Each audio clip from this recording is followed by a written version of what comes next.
Hi, my name is James Nelson. Bilagana Danan Nishle, Kiani Bashashin. I'm a white Navajo, and I'm born for the Towering House clan. I wanted to give a quick overview of some of the material that I've been working on for a while that relates to ancient concepts in gender, sexuality, and sexual orientation, especially as it relates to religion, scripture, and history. The big thing is a call to recognize LGBTQI people as people in full communion with Christianity and religion and in society in general. The material that I'm going to present here, I believe, is good and helps to explain a more inclusive understanding of Christianity and religion in general. I grew up as a Mormon, and I had questioned my place in the world in relation to God and my place in the afterlife. I'm also gay myself, and for the longest time I've had to hide a lot of myself in certain things. Some of this information I have been working on to try to demonstrate that there are aspects of Christianity as well as Judaism in Scripture that have erased aspects of the identity of LGBTQI people. Some of these aspects have religious justification or doctrines attached to them that remove the identity and unique nature of LGBTQI people. I'm going to do a quick run through on some of these concepts as they relate to religion, scripture, and history. This diagram helps to explain the workability of gender, sexuality, and sexual orientation in history. So explaining some of this will help to understand aspects of the unique characteristics of LGBTQI people in history, especially as it relates to religion, scripture, and history. Certain aspects of this diagram help to explain concepts of what it means to be a male or a man, or a female and a woman. In Genesis, we get that male and female are created, though it is not said that there are people that are intersex that are born, yet we know objectively that that happens. And this helps to form the basis for this middle ground between the two sexes in which LGBTQI people fall in. The act of generation is the gold standard from the transition between the female and the woman, or the male and the man. Those people that are non-generative of the two sexes kind of fall within this middle ground, which include with the non-generative males, gay males, abstinent heterosexual males like priests, then infertile males, and then male to female trans people, and then mutilated or castrated males. Female, non-generative, we have lesbians, abstinent heterosexual females, barren or sterilized heterosexual females, female to male trans people, and male daughters, which is a cultural artifact of certain cultures. Some of this is reconstructed from a number of different sources from Aristotle, but in the context of religious matters, some of this material is explained in detail as it relates especially to the issue of Judaism and Christianity in the shift in translation of the identity of the female that is identified in Isaiah 7:14. In one particular instance, and this is Irenaeus of Lyon, he says that there is a mistranslation in the identity of this. To begin with, aspects of the female sexuality play a part for Judaism and its transition to Christianity. What is unknown or relatively unknown in Judaism is that the Old Testament has an occurrence of two types of virgins. One is the type of virgin that we understand as the female who has not had sex. There is another type of virgin that's mentioned that is very rare and occurs in a few particular places. The etymology of this word relates to the male word elam, which is like a young man. This word is alma, which refers to, or in its relation to elam, kind of means like a tomboy, a female with a male nature. This points to a question of orientation in this particular type of virgin. In the Old Testament, there are certain people that are identified as Alma. Miriam, the sister of Moses, Rebecca, the wife of Isaac, and in Isaiah 7:14, the female that would give birth to the Messiah, or Emmanuel, is the Alma.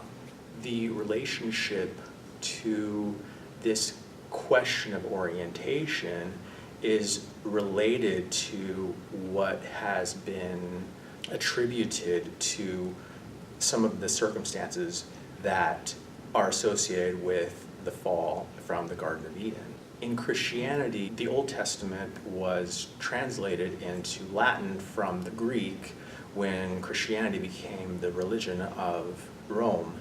In the Vulgate Bible, which is the Latin version of the Old Testament, the term virago is used, which another resource says that means a dominant lesbian. The term virago appears in the story of the creation with the formation of the first female. Adam is put to sleep and the first female is formed, and when Adam awakes, he sees her and says, "This is bone of my bone and flesh of my flesh." And she shall be called virago because she was taken out of a man. In this context, the dominant lesbian is seen as the counterpart to the man, and since she is the lesbian and does not consent to penetration, she does not have any children. The story gets a different understanding or a different meaning when the punishment for partaking of the forbidden fruit is pronounced, where the orientation of the first female is changed to that of heterosexual, and at that point she consents to being penetrated by the male, and from there the generations begin. Where virago is explicitly stated in another source, that means the dominant lesbian. Juxtapose that with woman in our King James Version, you get a concept of this whitewashing effect that is explicitly stated by this other source in the identity of this first female, from this concept that is associated with the elam and the tomboy aspect gets kind of whitewashed over to mean, at least the Jews have been alleged to translate that to a female who is heterosexual but has just not had sex yet, in this case a youth who is a young woman. Both Irenaeus and also Jerome specify that this female with an orientation that would be more like a lesbian is to be understood for the identity of the person or the virgin in Isaiah 7:14. As it pertains to males, in Christianity there had been a long-standing debate or question of what it meant for the Father to say at Christ's baptism that this is my beloved Son in whom I'm well pleased. Two factions in Christianity at the time of Constantine, that there was a council called the Council of Nicaea in 325 to clarify or debate the merits of the two sides. One side said that when God says that this is his beloved Son, and this is going to be an oversimplification to an extent, but when God says this is his Son, that we can say that generation or the characteristic of generation would be applied to God the Father. The rival faction saw a different concept in that they thought Christ was born, but that he was adopted as the Son of God, and that was the manner in which God says that this is his beloved Son. The faction that said that generation would be applied to God the Father would be the absent heterosexual males or priests that were part of the majority of the council at that time. The priests that saw it as an adoption were gay priests that were still part of the Christian church at that time. the council ended in a vote to which their view, the abstinent heterosexual priest, was voted, and the opposite side was branded as heretics and expelled. These heretics persisted in the Eastern Church for a period of time, but in the meantime, the heterosexual abstinent priests began to impose imperial power on religious matters. In order to combat the heresy of these gay priests, the ancient concepts of what it means to be a male or a man, or this middle ground, gets collapsed into this very straightforward male or female with no middle ground theory.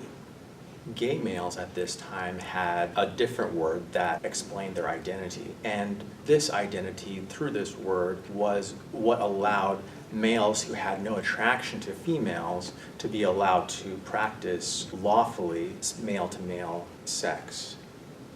This heresy meant that any males who had normally been allowed or lawfully allowed to be the receptive partner in male-to-male sex were now branded as men who, if they indulged in male-to-male sex, would be committing the act of sodomy against their own bodies. Now, properly men, according to this new pronouncement, not properly called men. The old prohibition of males sleeping with mankind or men would not apply to these males, and therefore this was the way that they were allowed to continue up until then.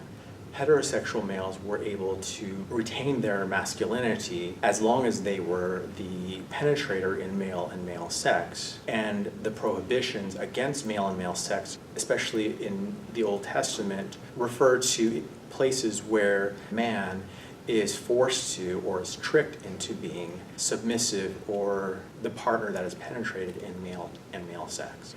This was changed in the context of a penance that was set by Ambrose of Milan against the emperor Theodosius. And in it, his decree was that any male who indulged in male-to-male sex, either as the penetrator or the receptive partner, would be burned alive in the public. This was pioneered by the issue raised in Judaism to Christianity and applied to the males in this case as it related to the issue of the Father and the Son.